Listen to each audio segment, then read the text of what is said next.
संदीप ने अपनी माँ के कहने पर गांव में शादी कर ली थी। लड़की का नाम था सुनीता।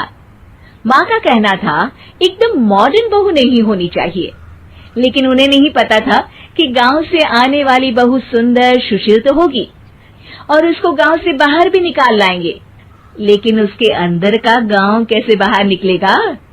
शादी के कुछ दिन बाद, माँ टिफिन तो देना जरा। बेटा अब तो स्कूल नहीं ऑफिस जाता है, माँ से नहीं अपनी बीवी से टिफिन मांगा कर। ओके माँ। सुनीता टिफिन ले आओ।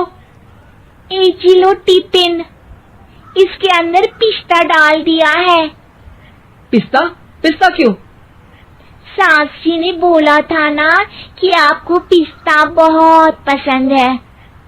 ओहो, मैंने पिस्ता नहीं पास्ता बोला था, पास्ता। पास्ता? कहीं होता है पास्ता? अरे बेटी तू रहने दे, मैं बना दूंगी। अच्छा किया कि पाव भाजी बनाने का नहीं बोला, वरना किसी के पाव बना देती है। सुनीता को बुरा लगता है, लेकिन उसकी नादान हरकतें कम नहीं होती। ऐसे ही एक दिन, अरे तुमने ये क्या लगाया है?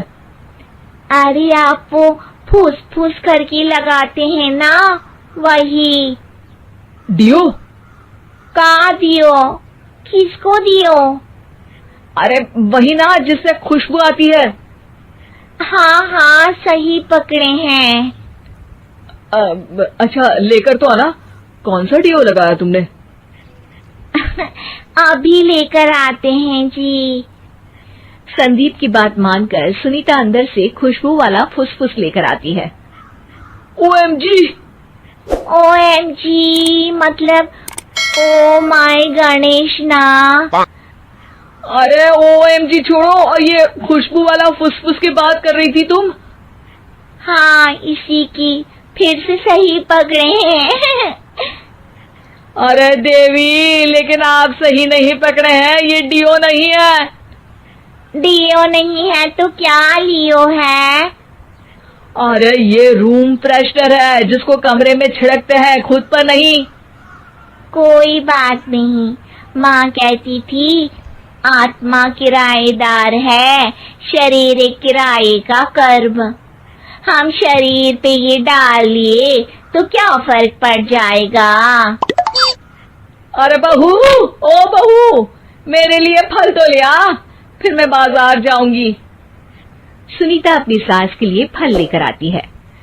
अरे बेटा, पपीता, तरबूज और सेब फल ऐसे कैसे खा लूं? काट कर तो ले आ।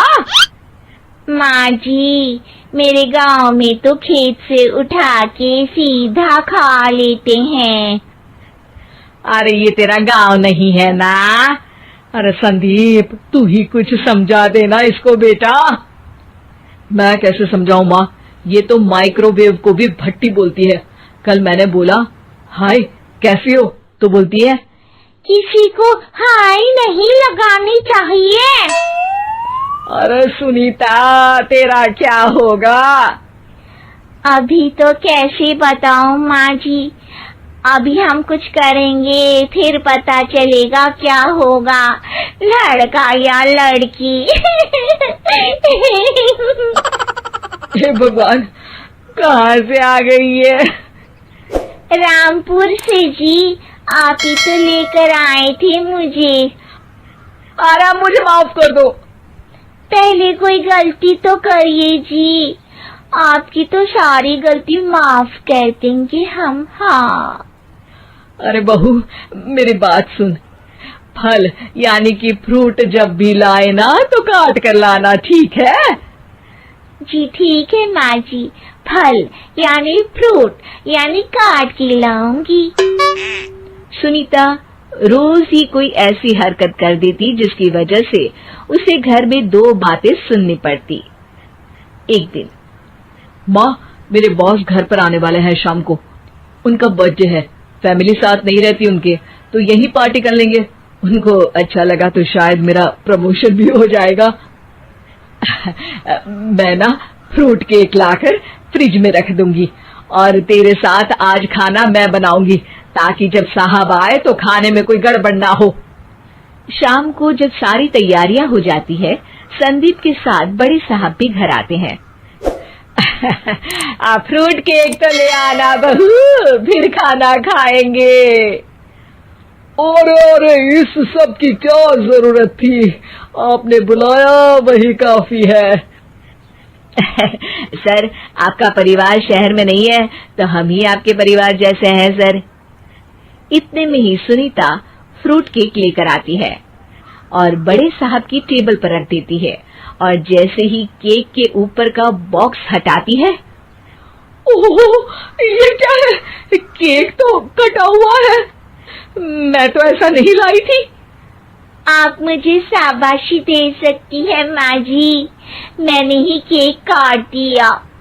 आपने कहा था ना, फल यानी फ्रूट यानी हमेशा काट के लाना, तो फ्रूट केक भी तो फ्रूट ही है ना, तो मैंने पहले ही काट लिया। हूँ ना मैं समझदार। अरे बहू, ये क्या किया? केक हमेशा वही काटता है जिसका जन्मदिन होता है। तुझे एक बात भी समझ नहीं आती, एक नंबर की बेवकूफ है। पूरा माहौल बिगड़ चुका था। संदीप को लगने लगा था कि साहब उसे प्रमोशन तो दूर की बात है, कहीं डिमोशन ना दे दे, लेकिन साहब बीच में ही बोल पड़ते हैं। अरे कोई बात नहीं, ये इनकी बेवकूफी नहीं है, इनका भोलापन है। बेटा आप कहाँ से हो? रामपुर गांव से। अरे वाह, गांव से? फिर तो आपके गांव में ताजे फल और सब्जियां मिलते होंगे। हाँ, सही पकड़े हैं, हम तो काटते भी नहीं, सीधा खा लेते हैं। मैं ना एक बार तुम्हारे गांव घूमने जरूर चलूंगा। क्यों संदीप, ले चलोगे ना? मुझे गांव घूमना बहुत पसंद है। बस फिर क्या था, संदीप और सास दोनों खुश हो गए, क्योंकि साहब को सुनीता ने गांव की बात करके खुश कर दिया था। अब संदीप का प्रमोशन पक्का था। शिक्षा, कभी भी किसी भी गलती पर घबराना नहीं चाहिए।